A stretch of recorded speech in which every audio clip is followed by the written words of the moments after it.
मित्रांनो, अमावस्ये दिवशी सकाळी पंचगव्य संपूर्ण शरीराला लावून गायत्री मंत्र किंवा महामृत्युंजय मंत्र म्हणत अंघोळ करावी।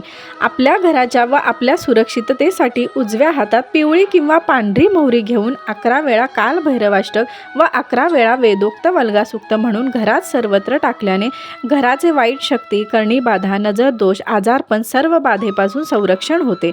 अमावस्ये दिवशी मित्रांनो मैत्रिणींनो, आपल्या घरातील जाळे जळमट काढून घर स्वच्छ करून एका पाण्याच्या बादलीत मोठे मीठ, हळद, लिंबू, गोमूत्र मिक्स करून घर स्वच्छ पुसून घ्यावे व घराच्या मेन उंबरठ्यावर हळदीचे लेपन करावे व उंबरठ्याची पूजा करावी। अमावस्ये दिवशी घरातील आजारी व्यक्तीवर एक नारळ घेऊन त्यावर कोरड्या शेंदुराने त्रिशूळ काढून श्री स्वामी समर्थ म्हणत 7 वेळा त्या व्यक्तीवरून ओवाळून तो नारळ कचऱ्याच्या डब्यात टाकावा। तर एवढ्या गोष्टी करून बघा, फरक नक्कीच जाणवेल। व्हिडिओ आवडला असेल तर प्लीज लाईक करा, शेअर करा, सबस्क्राईब करा, कमेंट्समध्ये श्री स्वामी समर्थ लिहायला विसरू नका। श्री स्वामी समर्थ।